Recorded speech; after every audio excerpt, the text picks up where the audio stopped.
நாங்கள் யாவரும் ஒருமனப்படுவோம். நாங்கள் யாவரும் அமைதியாக இருந்து எங்களை நாங்கள் கர்த்தருடைய கருத்துக்கு நாங்கள் ஒப்புக் கொடுப்போம். தேவ வசனத்தை கேட்கத்தக்கதாக, அந்த வசனத்துக்கு கீழ்ப்படியத்தக்கதாக, அந்த தாழ்மையின் உள்ளத்தை கத்த தாமே எங்களுக்கு தந்தள்ளும்படியாக நாங்கள் செபிப்போம். எங்களை அளவுக்கு அதிகமாக நேசிக்கிறது அந்த நல்ல தகப்பனே, இந்த கால வேளையில நமக்கு நன்றி என்று சொல்லுகிறேன். விசேஷமாக இந்த நாளிலே நீர் எங்களோடு கூட இருக்கிறீர். ஆவியானவரே, நீர் எங்களை வழிநடத்துகிறீர். ஆகையினால் நமக்கு நன்றி ஆண்டவரே. இந்த நாளிலே நாங்கள் கேட்க போகிறதான வசனமானது எங்களுக்கு சுவாமி இருப்புறமும் கருக்குள்ள பட்டயமாக எங்களுடைய இதயங்களிலே ஊடுருவி பாயத்தக்கதாக நீர் எங்களோடு கூட இருந்து வழிநடத்தியதும், அந்த வசனத்தை கேட்கவும் ஏற்றுக்கொள்ளவும், அந்த வசனத்தின்படி எங்களுடைய ஜீவியங்களை மாற்றிக்கொள்ளவும் ஆவியானவரே, நீர் எங்களோடு கூட இருந்து எங்களை வழிநடத்தியதும். சுவாமி, நீர் எங்களோடு பேசும். நான் அல்ல, இயேசுவே எனக்குள்ளாக நீர் பேசுகிறபடி நான் ஸ்தோத்திரம். இயேசுவே நீர் நாமத்தினால ஜெபம் வேண்டி நிற்கிறோம் அருமை பிதாவே. ஆமென், ஆமென். சரி, நாங்கள் யாவரும் அமர்ந்து கொள்வோம். எல்லோருக்கும் நல்ல ஒரு ஓய்வு நாளை நான் வாழ்த்துகிறேன். விசேஷமாக இன்றைய நாளில் முதலாவது உங்கள் அனைவருக்கும் நான் என்னுடைய நன்றிகளை தெரிவித்துக் கொள்கின்றேன். என்று சொன்னால், கடந்த வாரம் எங்களுடைய குருவானவர் இந்த இடத்துல வந்தார். நாங்க அந்த நாளை நாங்க ஒரு சிறப்பான ஒரு நாளாக நாங்கள் அமைத்துக் கொண்டோம். அதற்கு எங்களுக்கு உதவி செய்ததான ஒவ்வொருத்தரையும் நான் இந்த நேரத்தில் நினைவு கூறுகிறேன். பொருளாலையும் அது மாத்திரமல்ல சிரமத்தாலையும் இடத்திலே அநேக காரியங்களை செய்தீர்கள். ஆகையினால உங்களுக்கு நான் முதலாவதாக நன்றிகளை தெரிவித்துக் கொள்கின்றேன். அன்றைய நாள் ஒரு விசேஷமான நாளாக இருந்தது. மங்கள ஆலயத்துல ஒரு விசேஷித்த நாளாக இருந்தது. ஆகையினால உங்கள் அனைவருக்கும் மறுபடியும் கர்த்தருக்குள்ளாக நன்றிகளையும் நல்வாழ்த்துக்களையும் நான் தெரிவித்துக் கொள்கின்றேன். இந்த நாளில் நாங்கள் தேவ வசனத்துக்கு நாங்கள் கேட்டோம். நாங்கள் நிருப வாசிக்கத்தை வாசித்தோம். கொரிந்தியர் 15ஆம் அதிகாரம் 35ஆம் வசனத்திலிருந்து 50ஆவது வசனம் வரைக்கும். அந்த இடத்துல நாங்கள் என்ன வாசிக்கிறோம் என்று சொன்னால், மரித்தோர் எப்படி எழுந்திருப்பார்கள் என்கிறதான அந்த கேள்விக்கு எங்களுக்கு பதில் பவுலானவர் எங்களுக்கு கற்றுக் கொடுக்கிறார்.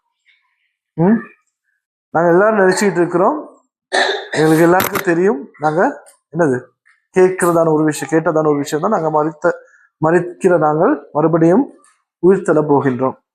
எத்தனை பேர் விசுவாசிக்கிறீங்க? ஆமேன், நாங்க விசுவாசிக்கிறோம். ஆனா எப்படி நாங்க உயிர்த்தெழ போறோம்ன்றத எத்தனை பேருக்கு தெரியும்? நாங்க எப்படி உயிர்த்தெழ போறோம்?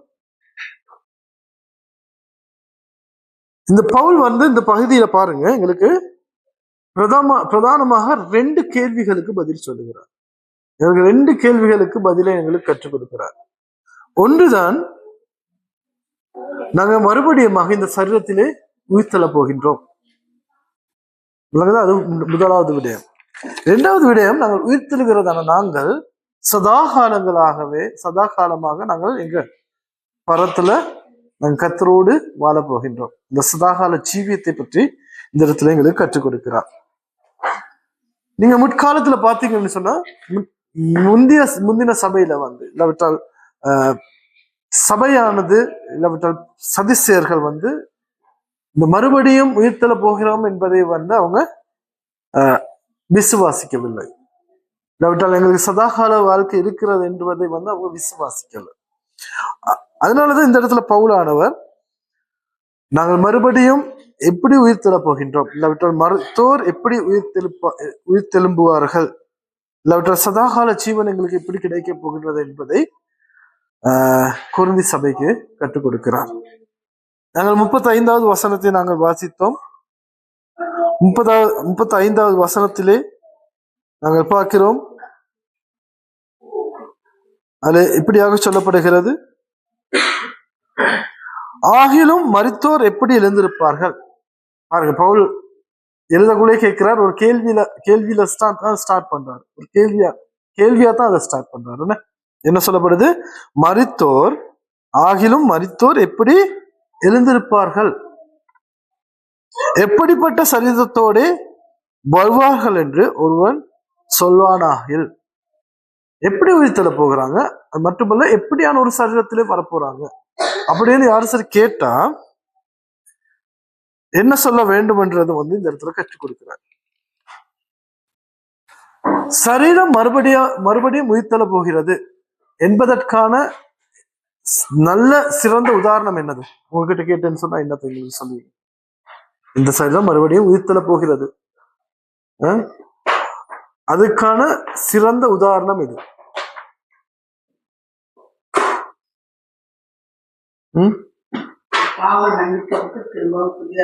நாங்க பாவம் மன்னிக்கப்பட்டு நாங்க மறித்து மறுபடியும் உயிர்த்தெழ போகிறோம். அதுக்கான சிறந்த உதாரணம் பைபிள்ல இதான் இது. ரட்சிக்கப்பட்டாதான் நாங்க மறுபடியும் உயிர்த்தெழுவோம். சதா கால ஜீவனங்களுக்கு உண்டு. அதுக்கான சிறந்த உதாரணம் எடுத்துக்காட்டு இயேசு கிறிஸ்துவானவர். இயேசு கிறிஸ்துவானவர் தான் எங்களுக்கு இருக்கிறதான என்னது சிறந்த உதாரணம். ஏனென்று சொன்னால் அவர் இந்த உலகத்துக்கு வந்தார். உலகத்துல பாவத்துக்காக அவர் என்ன செஞ்சாரு? சிலுவையில தன்னுடைய ஜீவனை ஒப்பு கொடுத்தார். தன்னுடைய வாழ்க்கை என்னது மரித்தார், சிலுவையில மரித்தார். மரித்து அடக்கம் செய்யப்பட்டார். 3 நாட்கள் எங்க அந்த அடக்கம் செய்யப்பட்டிருந்தார். 3வது நாள் மறுபடியும் உயிர்த்தெழுந்தார். விளங்குதா? அப்ப மரிக்கிறவர்கள் மறுபடியும் உயிர்த்தெழ போகிறாரா என்று சொல்றதுக்கு இருக்கிறதான சிறந்த உதாரணம் இயேசு கிறிஸ்துவானவர். சரியா? அவர் எங்களுக்கு முன் உதாரணமாக இருக்கிறார். 36வது வசனத்துல பாருங்க, இப்படி சொல்லப்படுகிறது, புத்தியீனனே, நீ விதைக்கிற விதை செத்தாலே ஒழிய உயிர்க்க மாட்டாதே. என்ன சொல்லப்படுது? நீ விதைக்கிற விதை செத்தால் ஒழிய உயிர்க்க மாட்டாதே. யோசிச்சு பாருங்க. நாங்க பயிர் எடுக்கிறோம். என்ன இப்ப நீங்க இந்த சுத்தி பாத்தீங்கன்னு சொன்னா நாங்க நிறைய விஷயங்களை பயிரிட்டு இருக்கிறோம். இப்ப நாங்க வரக்குள்ள நாங்க ஒரு வயல் வழியா தான் வந்தோம். வயலை தாண்டி தான் நாங்க வந்தோம். அப்ப ஒரு விதை விதைக்கும் பொழுது என்ன செய்யறான்? விவசாயி விதைகளை விதைக்கிறான். அந்த விதை இந்த பூமியில என்னது செத்து போய் சாகணும். சரியா? என்ன சொல்லப்படுது? விதை செத்தாலொழிய உயிர்த்தெழ மாட்டாது. அந்த விதை பூமியில மறிக்கணும். மறித்தால் தான் அதுல இருந்து என்ன வரும்? ஒரு செடி உண்டாகிறது. அந்த செடியில இருந்து இன்னொரு என்னது பலன் தருது. அந்த பலன் இருக்கிறதான விதை ஒரு விதை உருவாகுது. சரியா? அப்ப இந்த இடத்துல பாருங்க, அந்த விதை விதைக்கப்படுது. அந்த விதை மரித்து போகிறது, செத்து போகிறது, உள்ளாக்கப்படுகிறது. ஆனாலும் மறுபடியும் என்ன செய்யப்படுது? ஒரு விதையாக இந்த உலகத்துக்கு வருது. சரியா? அந்த விதை அழிந்து போனாலும் அது என்னது தொடர்கிறது. அந்த விதை அழிந்தாலும் அந்த விதையிலிருந்து வருகிறதான விஷயம் தொடர்கிறது. அப்ப ஒரு மனுஷன் மறிக்கணும், மறுபடியும் உயிர்த்தெழ வேண்டும் என்று சொன்னா என்ன செய்யணும்? மறிக்கணும். சரியா? மரணம் சொன்னா என்னது? மரணம் என்று சொன்னால் நான் என்னன்னு சொல்லி நீங்க கேட்டா நீங்க சொல்ற பதில் என்னன்னு சொல்லுங்க பாப்போம். மரணம் என்றால் என்ன? ஆத்மா மண்ணோட மண்ணா போகுதா? உடல் மண்ணோட மண்ணா போகுது. மரணம் என்றால் என்ன? மரணம் என்றால் பிரிக்கப்படுதல், ஒரு பிரிவு. அது ஆவியின் முடிவல்ல. விளங்குதா? மரணம்ன்றது ஒரு பிரிவு. ஆனா அதுல அது ஆவியின் எங்களுடைய ஆவியின் முடிவு இல்லை. சரியா? அது ஒரு ஆள் தத்துவத்தின் முடிவும் அல்ல. விளங்குதா? நாங்கள் மரணத்திற்கு பிறகு கடவுளுடன் வாழும்படி கடந்து செல்கிறோம். நாங்க மரணத்துக்கு பிற்பாடு என்ன செய்யறோம்? நாங்க கடவுளோட வாழ போறோம். அப்ப இந்த சரீரமானது என்ன நடக்குது? இந்த சரீரத்துக்கு என்ன நடக்கும்? மரணத்துக்கு பிறகு அழிஞ்சிடும். இந்த சரீரமானது அழிவை சந்திக்கின்றது. மரணம் என்றால் உண்மையான மனிதரிடமிருந்து இந்த சரீரம் எடுத்து கொள்ளப்படுதல் தான் மரணம் என்றது. உண்மையான மனுஷன் கிட்ட இருந்து இந்த சரீரம் என்ன செய்யப்படுது? எடுத்துக்கொள்ளப்படுது. அதுதான் மரணம். சரியா?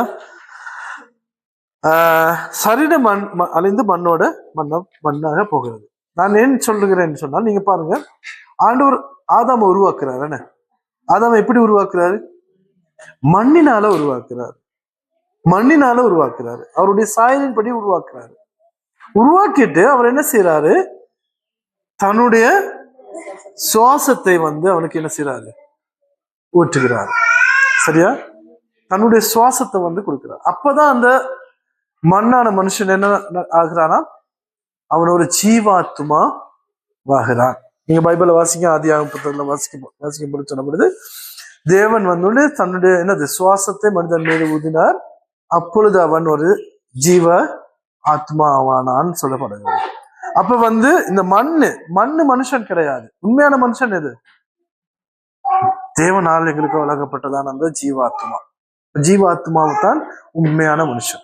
அப்ப அந்த உண்மையான மனுஷனிடத்துல இருந்து இந்த சரீரம் நீக்கப்படுவதுதான் மரணம் என்றது. இது சரியான இந்த படிப்பினை கொஞ்சம் விளங்கி கொள்வது சரியான கஷ்டம். நானும் 2-3 நாள் வாசிச்சு வாசிச்சு வாசிச்சு வாசிச்சு தான் இதை விளங்கி கொண்டேன். அப்ப உங்களுக்கு கொஞ்சம் கஷ்டமா இருக்கும் விளங்கி கொள்வது. நாங்க ட்ரை பண்ணோம். ஏன்னா இது கடைசி காலமா இருக்குது. கடைசி காலத்துல இந்த இப்படியான சத்தியங்களை நாங்க என்ன செய்யணும்?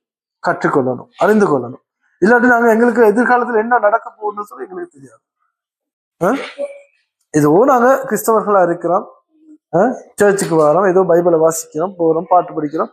அப்படி இருக்கக்கூடாது. எங்களோட எதிர்காலம் எப்படி இருக்க போகிறது? நாங்கள் ஆண்டரோடு கூட வாழப்போகிறதான வாழ்க்கை எப்படி இருக்க போகிறது? அது படிச்சோன்னு சொன்னாதான் நாங்க என்ன செய்வோம்? எங்களை நாங்க ஆயத்தப்படுத்திக் கொள்வோம். ஏன்னா கர்த்தரோடு வாழ போறதான வாழ்க்கை எவ்வளவு பெருமதியானது, எவ்வளவு மகத்துவமானது, எவ்வளவு மகிமையானதுன்னு சொல்லி தெரியாட்டிக்கு என்ன செய்வோம்? நாங்க ஏனோ தானோன்னு தான் வாங்குவோம். ஆனா அந்த வாழ்க்கை எவ்வளவு மகிமையானது, இவ்வளவு மகத்துவமானதுன்னு சொல்லி நாங்க கற்றுக்கொண்டா என்ன செய்யப்படுவோம்? அந்த மகத்துவமான மகிமையான அந்த வாழ்க்கை அடையிறதுக்கு நாங்க எங்களை ஆயத்தப்படுத்திக்குவோம். அதனால இந்த கடைசி காலத்துல அவங்க இப்படியான இந்த ஆழ்ந்த ஆழமான சத்தியங்களை நாங்க கற்றுக்கொள்ளும். அப்ப மரணம்னு சொன்னா என்னது? மரணம்னு சொன்னா என்னது? உண்மையான மனுஷர்கிட்ட இருந்து சரீரம் பிரிக்கப்படுதல். அந்த சரீரம் மண்ணோட மண்ணா போயிடும். அதுக்கப்புறம் அந்த சரீரம் கிடையாது. விளங்குதா? 37வது வசனத்தை யாராவது வாசிங்க பாப்போம்.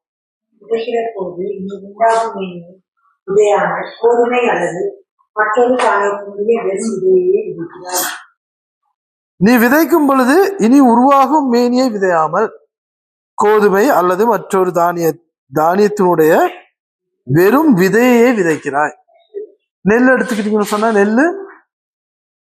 நெல்லுடைய மேனி என்னது? மேனின்னு சொன்னா என்னது? இந்த சரீரம். நெல்லை சுத்தி ஒரு கவர் ஒன்று இருக்கு, அதுதான் உண்மையான மேனி. சரியா? ஆனா நாங்க விதைக்கிறது என்னது? விதையதான் விதைக்க போறோம். அந்த மேனியில எந்த விதமான விஷயமும் கிடையாது. உள்ளுக்கு இருக்கிறதான விதையில தான் விஷயம் இருக்குது. விளங்குதா? அப்ப இந்த சரீரத்துல ஒண்ணுமே இல்லை. அதனாலதான் நாங்க என்ன செய்யறோம்?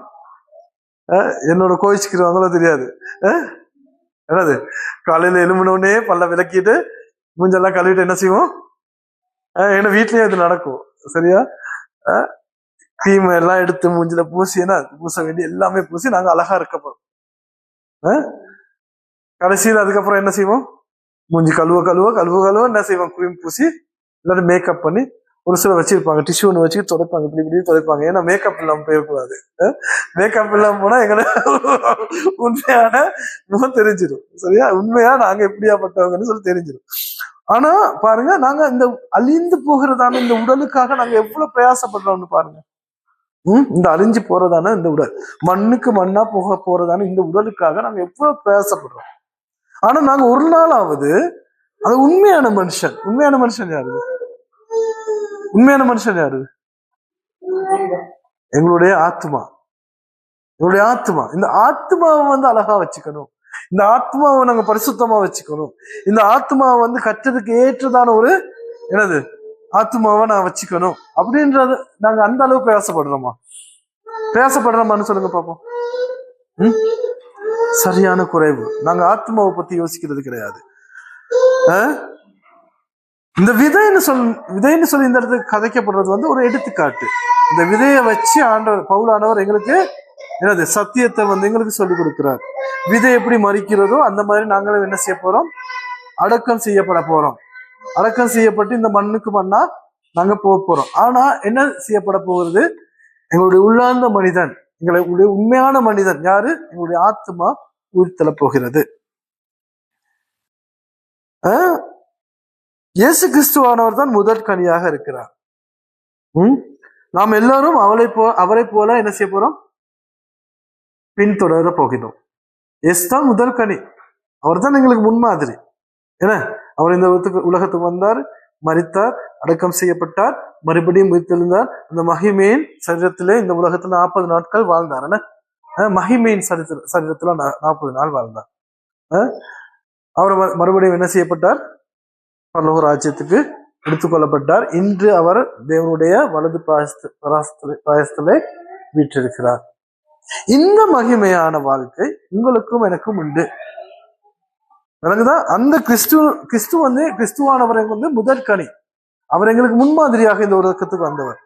எங்களுக்கு அடுத்தபடியா என்ன நடக்க போகுதுன்னு சொல்லி அவர் தான் எங்களுக்கு கற்றுக் கொடுக்கிறார். அவர் வந்து அனுபவமாக கற்றுக் கொடுக்கிறார். அது ஒரு அனுபவமாக இருக்கிறது. அப்ப கர்த்தர் ஒரு நாள்ல வந்து இந்த திருச்சபையை வந்து இந்த உலகத்துல இருந்து எடுத்துக்கொள்ள போகிறார். விளங்குதா? அப்ப நாங்க மரித்தால் நாங்கள் மறுபடியும் உயிர்த்தெழ போகிறோம். அவர் அந்த விசுவாசிகளை எடுத்துக்கொள்ளும் பொழுது நாம் உயிரோடு இருப்போம் என்றால் நாமும் எடுத்துக்கொள்ளப்படும் பொழுதே மாற்றத்தை பெற்றுக்கொள்வோம். இப்ப நாங்க இவ்வளவு நேரமா என்ன வாசிச்சோம்? மரித்தோர் உயிர்த்தெழ போகிறார்கள். அப்போ ஒரு கேள்வி வரலாம், அப்போ இயேசு கிறிஸ்து வரும் பொழுது நாங்க மரிக்காம இருந்தோம்னு சொன்னா என்ன செய்யப்படும்? நாங்க 2 பேரும் வரக்குள்ள கழிச்சிட்டு வந்தோம். ஒரு காலம் வந்து இது கடைசி காலம், உலகம் அழிய போகுது, 2012லயோ என்னமோ உலகம் அழிய போகுது அப்படின்னு சொன்னாங்கன்னு.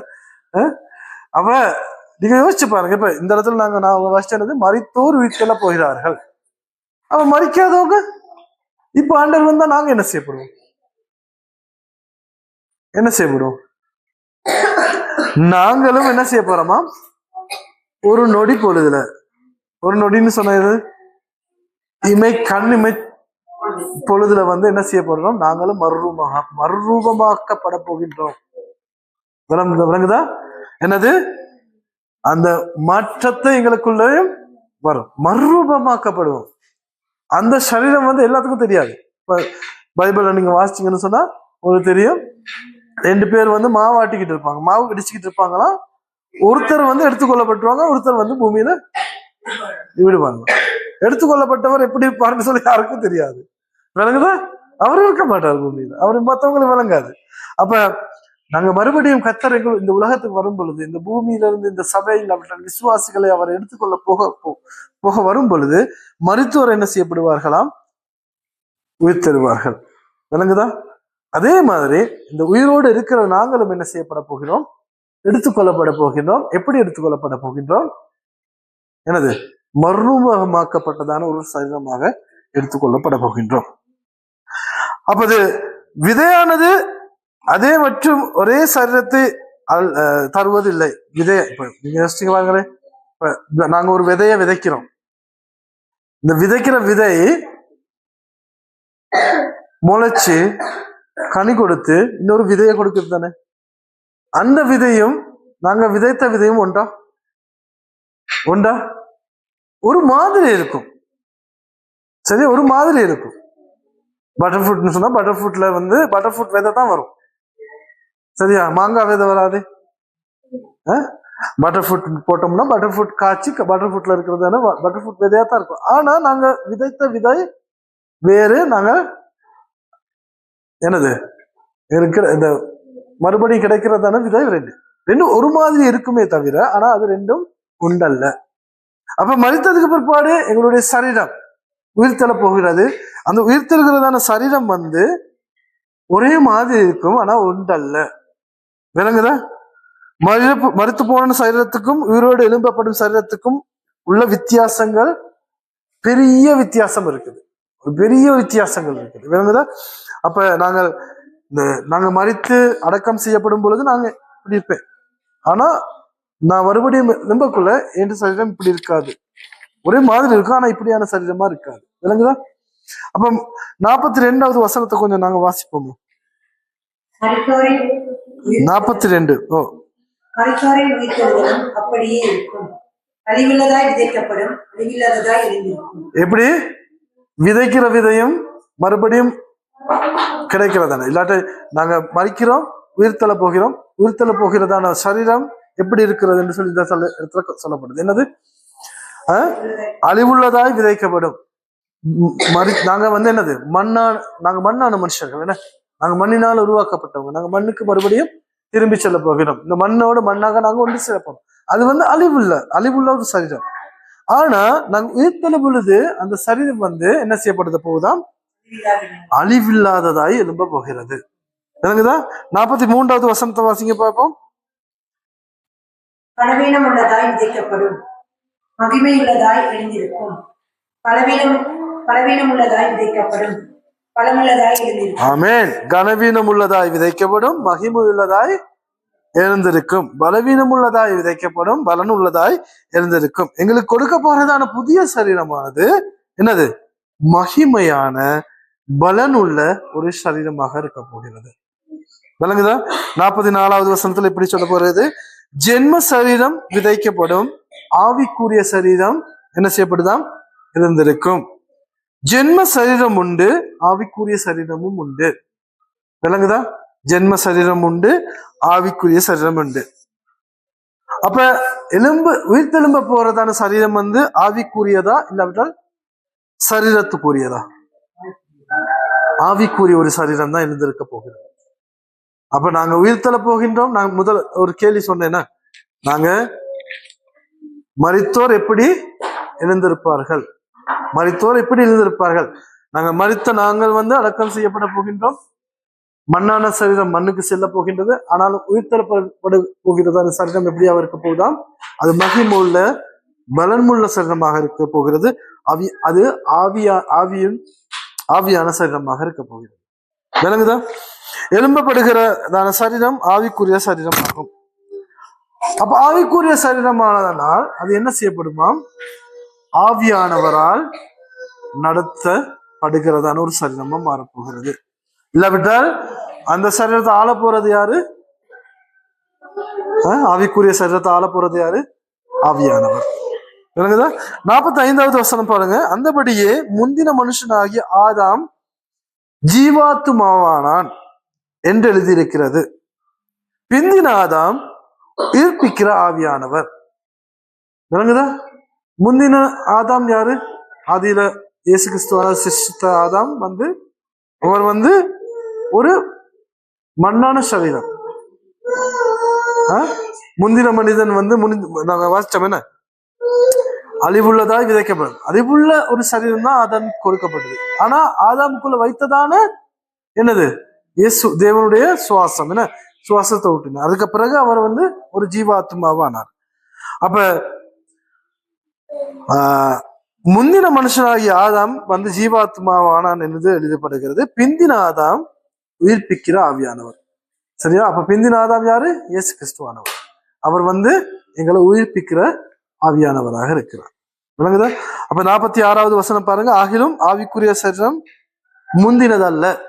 ஆவிக்குரிய சரீரம் முந்தினதல்ல. அப்ப ஆதாமுக்கு இருந்தது வந்து ஆதாம் உருவாக்கப்பட்டதான சரீரம் முந்தின சரீரம். அது ஆவிக்குரிய சரீரம் அல்ல. ஆனால் ஆவியானவரால் எழுப்பப்பட போகிறதான சரீரமானது எப்படியாக இருக்க போகுதாம்? அது ஆவிக்குரிய சரீரமாக இருக்க போகிறது. விளங்குதா? 47 வாசிங்க. முந்தின மனுஷன் பூமியிலிருந்து உண்டான மண்ணானவன், வானத்திலிருந்து வந்த கர்த்தர். அப்ப முந்தின மனுஷன் வந்து பூமியில மண்ணினால உருவாக்கப்பட்டதான ஒரு மண்ணானவன். ஆனால் பிந்தின மனிதன் இல்லாவிட்டால் உயிர்த்தெழ போகிறதான மனுஷன் எப்படி இருக்க போகிறாராம்? வானத்திலிருந்து வருகிறதான கர்த்தர். அவர் தான் வானத்திலிருந்து வந்ததான கர்த்தர். அப்படியான அந்த சரீரத்தை தான் எங்களுக்கும் அவனுக்கு கொடுக்க போறார். மண்ணானவன் எப்படிப்பட்டவனோ, ஓகே, வானத்துக்குரியவர் எப்படிப்பட்டவர்களோ வானத்துக்குரியவர்களும் பட்டியப்பட்டவரே. அப்ப மண்ணானவன் யாரு? இந்த சரீரம் வந்து எப்படியாப்பட்டதாம்? இந்த பூமிக்குரிய ஒரு சரீரம். எனக்குதா? மண்ணானவர்களும் அப்படியாப்பட்டவர்களே. வானத்துக்குரியவர்கள் எப்படிப்பட்டவர்களோ அப்ப வானத்துக்குரியவர் யாரு? தேவன். அது மாத்திரமல்ல, மறுபடியும் எழுப்பப்பட போகிறதான எங்களுடைய சரீரம். அது வந்து வானத்துக்குரிய விண்ணிலே வாழப்போகிறதான சரீரம். விளங்குதா? அப்ப அந்த சரீரம் வந்து இப்படியாப்பட்டதாம். வானத்துக்குரியவர்களும் அப்படியாப்பட்டவர்கள். வானத்துக்குரியவர்கள் எப்படியாப்பட்டவர்களும் வானத்துக்குரியவர்களும் அப்படியாப்பட்டவர்களே. விளங்குதா? அப்ப இயேசு கிறிஸ்துவானவர் வானத்துக்குரியவர். அவர் வானத்துக்குரிய ஒரு சரீரமானவர். இப்ப எழுப்பப்படுகிறதா நாங்களும் எப்படியாப்பட்டவர்களா இருக்க போறோம்? அது ஆவிக்குரிய சரீரமாக இருக்க போகிறது. அந்த ஆவிக்குரிய சரீரமானது வந்து வானத்துக்குரிய சரீரமாக இருக்க போகிறது. சரியா? அப்ப அதனாலதான் சொல்லப்படுது என்னது, 50வது வசனத்துல சொல்லப்படுது என்னது, மாம்சமும் இரத்தமும் தேவனுடைய ராஜ்யத்தை சுதந்திரிக்க மாட்டாது, அழிவுள்ளது அழியாமையை சுதந்திரிப்பதும் இல்லை. அப்ப இந்த சரீரத்தோட எங்களுக்கு பரலோக ராஜ்யம் போக முடியுமா? அப்ப நாங்க மறுபடியும் எழுப்ப போகிறதான சரீரம் இப்படியான சரீரமாக இருக்க போகுதா? இல்ல. விளங்குதா? அதை தான் நாங்க விளங்கிக் கொள்ளணும். இந்த சரீரம் வந்து என்ன செய்யப்பட போகுது? புதைக்கப்பட போகின்றது, மண்ணுக்கு மண்ணாக செல்ல போகிறது. ஆனால் நாங்க மறுபடியும் எழும்ப போறோம். மறுபடியும் எழும்ப போறதான சரீரம் எப்படியா இருக்க போகுது? ஆவிக்குரியதா இருக்க போகிறது. பலவீனம் பலனுள்ள மகிமையுள்ள சரீரமாக இருக்க போகிறது. விளங்குதா? அப்ப ஒரு சில நேரம் என்கிட்ட கேள்வி கேட்பாங்க. இப்ப மிந்தி எந்த அம்மாவையும் அப்பாவையும் வந்து மறுத்த போய்ப்பாரு. அவங்க என்ன செய்தாங்கன்னு சொன்னா எரிச்சாங்க. அவங்க பௌத்த மதத்துல உள்ளவங்க தானே. அப்ப நிறைய பேர் வந்து எங்க கிட்ட, என் கிறிஸ்தவ, நான் அப்ப ரசிக்கப்பட்டிருந்தேன். சரியா? நான் ரசிக்கப்பட்டவன். ஆனா அம்மா அப்பாவுக்கு புத்திஸ்ட். அவங்க ரசிக்கப்பட்டவங்க கிடையாது. ரெண்டு சகோதரர்கள் இருக்கிறாங்க, அவங்களும் ரசிக்கப்பட்டவங்க கிடையாது. அவங்க என்ன செஞ்சாங்க? அவங்க தீர்மானிச்சாங்க மறித்ததுக்கு பிற்பாடு நாங்க இவங்கள எரிக்கணும். அப்ப நான் சொன்னேன், எனக்கு பிரச்சனை இல்லை, மறித்ததுக்கு பிற்பாடு நீங்க எதிர் செஞ்சாலும் எனக்கு வேலை இல்லை. அவங்க மறிக்கிறதுக்கு முன்பு ஆண்டவர் ஏற்றுக்கொண்டு இருந்தாங்கன்னு சொன்னா நான் கதைச்சிருப்பேன். இனி நான் ஒன்றும் கதைக்க மாட்டேன். இப்ப மறிச்சதுக்கு பிற்பாடு அவ்வளவுதான், நீங்க எரிச்சாலும் ஒண்ணு புதைச்சாலும் ஒண்ணு. சரியா? அப்ப நிறைய கிறிஸ்தவங்க வந்து அப்ப என்கிட்ட ஒரு கேள்வி கேட்டாங்க, எரிச்சதுக்கு பிற்பாடு சாம்பல் ஆகிரும், அந்த சாம்பலை போயிட்டு இந்த ஆத்துல கரைச்சிடுவாங்க, அதுக்கப்புறம் எப்படி அவரு உயிர் தெழும்பாரு? பூமியில புதைச்சா தானே உயிர் தெழ முடியும். கிறிஸ்தவங்க நிறைய ஏன் புதைக்கணும்னு சொல்றாங்க? மறுபடியும் நாங்க உயிர் தெழ போறோம், அப்ப அந்த இடத்துலயே சரீரம் இருக்கணும். அதனால என்னது, அந்த இடத்துல சரீரம் இருந்தா தான் எங்களோட சரீரம் உயிர் தெழப்படும் அப்படின்ற ஒரு எண்ணம் இருக்குது. அப்ப நான் உங்ககிட்ட கேட்டேன்னு சொன்னேன், இப்ப எரிக்கிறாங்க தானே, இப்ப நிறைய, இப்ப நீங்க பாத்தீங்கன்னு சொன்னா நிறைய நாடுகள்ல எரிக்கிறாங்க, பணங்களை எரிப்பாங்க, கிறிஸ்தவர்களும் எரிப்பாங்க. என்ன சொன்னா புதைக்கிறதுக்கு இடம் இல்லை. அப்ப அந்த நபர்களுக்கு என்ன நடக்கும்? எரிக்கிறவங்களுக்கு என்ன நடக்குமா இருக்கும்? எரிச்சு ஆத்தோட கரைஞ்சிட்டு போறவங்களுக்கு என்ன நடக்குமா இருக்கும்?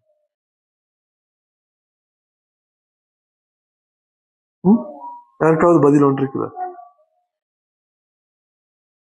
நான் அதுக்காக நான் சொல்றேன், நீங்க மறிக்கிறவங்க எல்லாம் கொண்டு போயிட்டு எரிங்கன்னு சொல்றதுக்கு வரல. சரியா? ஆனா எங்களுக்கு நாங்க இதை தெரிஞ்சிருக்கணும். சரி, இப்ப மறிச்சதுக்கு பிற்பாடு அந்த மையத்தை கொண்டு போயிட்டு எரிக்கிறாங்க. எரிச்ச பிற்பாடு அது சாம்பலை கொண்டு போயிட்டு என்ன செய்வாங்க? ஆத்துல கரைச்சிருவாங்க. அது ஆத்தோட போயிடும், கடலுக்கு போயிட்டு கடல்ல வந்து ஒவ்வொரு இடத்துல வந்து சாம்பல் பரப்பிடும். அப்ப உண்டை எப்படி அவங்க உண்டை வருவாங்க, மறுபடியும் எப்படி உயிர் தெழுவாங்க அப்படின்னு கேட்டா நீங்க என்ன பதில் சொல்லுவீங்க? மாம்சம் வந்து அழிக்கப்படுது. அதனாலதான் நான் முதல்ல சொன்னேன், விதைக்கப்படுகிறதான விதை என்ன செய்யப்படணுமா? செத்து போகணும், சாகணும், அது இல்லாம போகணும். புதிய ஒரு பயிர் வரணும்னு சொன்னா. விளங்குதா? அப்ப நாங்க புதைக்கிற உடலும் சரீரமும் மறுபடியும் உயிர்த்தல போகிறதான சரீரமும் ஒன்றல்ல, அது ரெண்டு. விளங்குதா? புதைக்கிற சரீரத்துக்கும் மறுபடியும் உயிர்த்தல போகிறதான சரீரத்துக்கும் இடையில எந்த விதமான சம்பந்தமும் கிடையாது. புதைக்கப்படுறதான சரீரம் வந்து மண்ணானது, அது அழிவுக்குரியது, அது மண்ணோட மண்ணா போகுது. ஆனா எழும்பப்பட போகிறதான சரீரம் எப்படியாப்பட்டதாம் இருக்கலாம்? ஆவிக்குரியது. அது வந்து என்னது? அழிவில்லாதா இருக்க போகிறது. அது மட்டுமல்ல, அது மகிமை உள்ளதாக இருக்க போகிறது. அது வந்து பலன் உள்ளதாக இருக்க போகிறது. ஆவியானவரால் நடத்தப்படுகிறதான ஒரு சரீரமாக இருக்க போகிறது. விளங்குதா? அப்ப நாங்க இந்த சத்தியத்தை வந்து நாங்க கிறிஸ்தவர்களாகி நாங்க விளங்கி கொள்ளணும். நாங்க எல்லாரும் மண்ணா இருக்கிறோம். நாங்க ஏன்னு சொன்னா நாங்க ஆதாம்ல இருந்து வாரோம். ஆதாம்ல இருந்து நாங்க தொடர்ச்சியா வர்றதுனால நாங்க எல்லாரும் மண்ணா இருக்கிறோம். ஆனா எங்களுக்கு ஒரு விசுவாசம் இருக்குது. என்னது? நாங்க மறுபடியும் உயிர்த்தல போகிறோம். அந்த சதாகால ஜீவன், அந்த சதாகால அந்த அழிவில்லாத சரீரம் வந்து எங்களுக்கு கிடைக்க போகின்றதான விசுவாசம் எங்களுக்கு இருக்குது. அப்ப அந்த சரீரத்தினோட மட்டும்தான் எங்களுக்கு பரலோக ராஜ்யம் போக முடியும். ஏன்னு சொன்னா 50வது வசனத்துல வாசிச்சோம். நாங்க என்ன சொல்லப்படுது? மாம்சமும் இரத்தமும் தேவனுடைய ராஜ்யத்தை சுதந்திரிக்க மாட்டாது. அப்ப தேவனுடைய ராஜ்யத்தை சுதந்திரிக்கிற போறதான சரம் என்னது? அந்த மகிமைப்படுத்தப்பட்டதான சரீரம், அழிவில்லாத சரீரம், ஆவியானவரால் நடத்தப்படுகிறதான சரீரம். அப்ப முந்தின சபை இதை ஏற்றுக்கொள்ளல, சரியா? ஆனா பவுல் இடத்துல பாருங்க, அழகா தெளிவா சொல்லி கொடுக்கிறாரு. மறுபடியும் எலும்ப போகிறதான சரீரம் எப்படி இருக்க போகுது, அது எப்படி எலும்ப போகிறது சொல்லி கொடுக்கிறாரு. அப்ப வெளிப்படுத்தல் புத்தகத்துல வாசிச்சு பாருங்க, எக்காலம் ஊதப்பட போகிறது, என்ன மரித்தோர் எல்லாம் உயிர்த்தெழ போகிறார்கள், மறிக்காமல் இருக்கிறவங்க எல்லாரும் என்ன செய்யப்பட போறாங்க? மறுரூபம் அடைய போகிறார்கள், அந்த மகிமையின் சரீரத்தை அடைய போகிறார்கள், மறுபடியும் எழுப்புகிறதான சரீரத்தை அடைய போகிறார்கள். அப்ப நாங்க என்ன செய்யணும்? மகிமையான சரீரத்தில் எழுப்பப்பட வேண்டும் சொன்னா நாங்க என்ன செய்யணும்? மத்திய புத்தகத்துல நாங்க வாசிச்சோம், லூக்கா புத்தகத்துல நாங்க வாசிச்சோம். என்ன வாசிச்சோம்? ஒரு கிறிஸ்தவன் எப்படி வாழணும், கிறிஸ்தவனுடைய வாழ்க்கையில எப்படி இருக்கணும் அப்படின்னு சொல்லி நாங்க அந்த இடத்துல வாசிச்சோம். அப்ப பாருங்க, எங்களுடைய கிறிஸ்தவ வாழ்க்கை எடுத்துக்கிட்டோம்னு சொன்னா எங்களுக்கு இன்னொரு முன் உதாரணம் ஒன்று இருக்குது. நாங்க யாரும் ஞானஸ்தானம் எடுக்கிறோம் தானே. ஞானஸ்தானம் எடுக்கும் பொழுது நாங்க அதுல இருந்து என்னத்தை நாங்க அடையாளப்படுத்துறோம்? மறுபிறப்பை பத்தி. நாங்க போர்ன் அகெயின் கிறிஸ்டியன்ஸ் சொல்லுவாங்க. இந்த கொஞ்சம் காலமா பிரச்சனை வந்துச்சு, போர்ன் அகெயின் கிறிஸ்டியன்ஸ்க்கு பிரச்சனை வந்துச்சு தானே. ஹேலோ உரிமை தான் அவங்க எல்லாம் போர்ன் அகெயின் கிறிஸ்டியன்ஸ் பிரச்சனை போட்டாங்க. அப்ப ஞானஸ்தானத்துல நாங்க இதை என்ன செய்யறோம்? அது ஒரு சிம்பாலிக்கா நாங்க சொல்றோம். என்னது? நாங்க கிறிஸ்துக்குள்ள மறித்து மறுபடியும் உயிர்த்தல போகிறோம் என்றதை நாங்க சிம்பாலிக்கா சொல்றோம். அப்ப ஞானஸ்தானம் எடுக்க கூட நாங்க என்ன சொல்றோம்? நாங்க உங்களுடைய பாவத்தை நாங்க மறிக்கிறோம், பாவத்துக்கு நாங்க மறிக்கிறோம், நாங்க நீதிக்கு பிழைக்க போறோம். அது ஒரு முன் உதாரணம், இல்லாவிட்டா அது சிம்பாலிக்கா எங்களுடைய வாழ்க்கையில நாங்க. அப்ப நாங்க இந்த சதாகால ஜீவன் அடையணும்னு சொன்னா, அந்த ஆவிக்குரிய சரீரத்தை அடையணும்னு சொன்னா, அந்த ஆவியானவரால் நடத்தப்படுகிறதான ஆளப்படுகிறதான ஒரு சரீரமா எங்களுடைய வாழ்க்கை மாறணும்னு சொன்னா, எங்களுடைய வாழ்க்கை எப்படியாப்பட்டதா இருக்கணும்? ஆவிக்குரியதான ஒரு வாழ்க்கையா இருக்கணும். அப்ப நாங்க யாரும் எதிர்பார்க்க கூடாது, சரி நாங்க எங்களுக்கு எதிர்பார்ப்பு இருக்குதான், நாங்க மறுபடியும் உயிர்த்தெழுவோம், நாங்க ஆண்டவரோட அந்த சதாகால ஜீவனை அடைஞ்சிடுவோம் அப்படின்னு சொல்லி எங்களுக்கு விசுவாசிச்சுக்கிட்டு மட்டும் பத்தாது. அந்த வாழ்க்கை அடையக்கூடிய அந்த தன்மை இல்லாவிட்டா அந்த தகுதி எங்களுக்குள்ள இருக்கணும். அந்த தகுதி நாங்க எப்படி ஏற்படுத்திக் கொள்ளணும்? மரித்த பிற்பாடு ஆண்டவர் அதை கொடுப்பாரு. அப்படியா?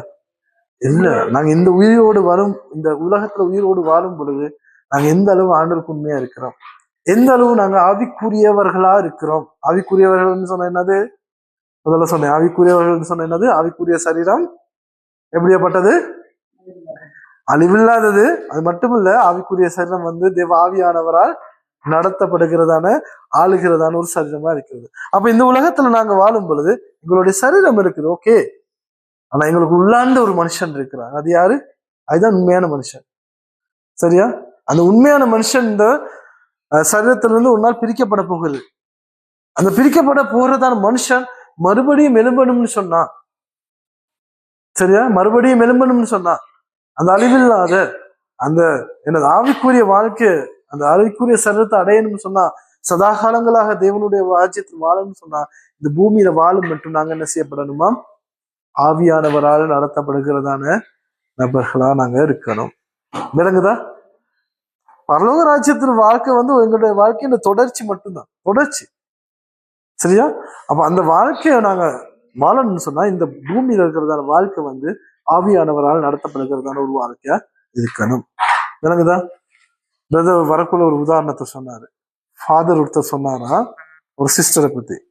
பிரதர், இந்த சிஸ்டர் காலையில இங்க வர்ஷிப் பண்றாங்க தானே, ஆனா நீங்க அன்னைக்கு போயிட்டு பாத்தீங்கன்னா அவங்க வேறு விதமா வர்ஷிப் பண்ணிக்கிட்டு இருப்பாங்க அவங்க ஊர்ல அப்படின்னு சொல்லி சொன்னாங்க.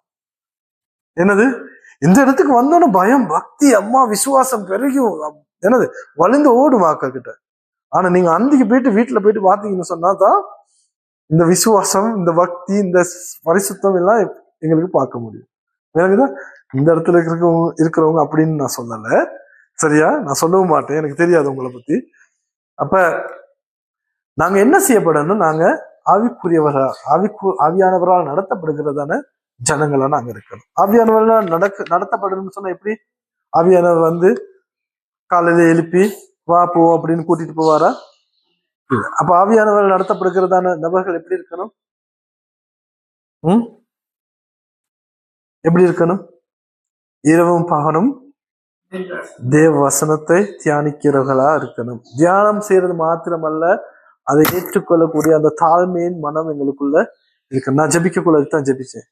வாசிக்கிறது மட்டும் கிடையாது, அதை நாங்க ஏற்றுக்கொள்ளணும். ஏற்றுக்கொள்ளக்கூடிய மனத்தாழ்வு எங்களுக்குள்ள அதை ஏற்றுக்கொண்டு மட்டும் பத்தாது, என்ன செய்யப்படணும்? அது எங்களுடைய வாழ்க்கையில நாங்க கிரியில இடணும், செயல்படுத்தணும். விளங்குதா? அப்பதான் எங்களுக்கு சொல்ல முடியும் ஆவியானவரால் நாங்க நடத்தப்படுகிறோம். விளங்குதா?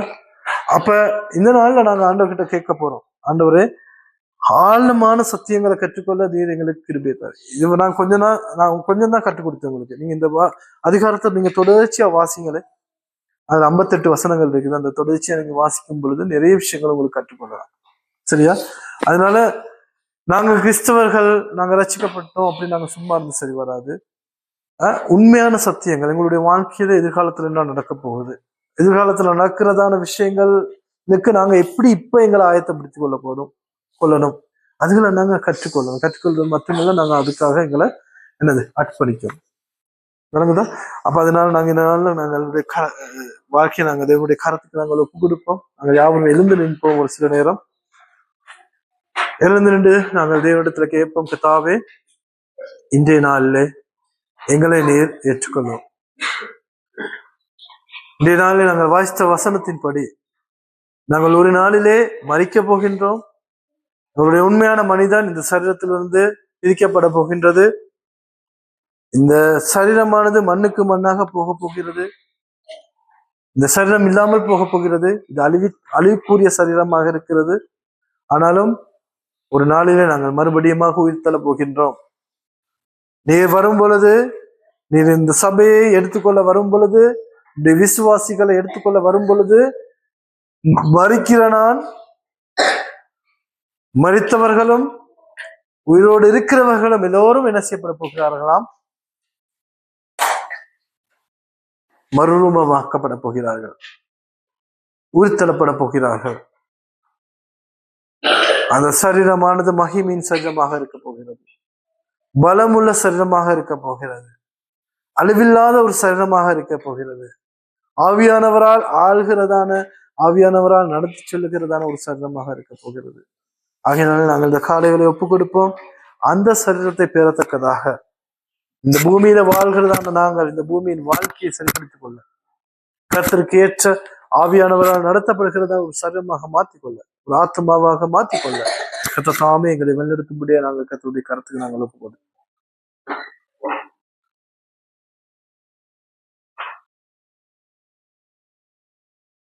நாங்கள் யாவரும் ஒருமனப்பட்டிருக்கிறதான நேரத்திலே நான் சபையிலே யாராவது கேட்டுக்கொள்கின்றேன்.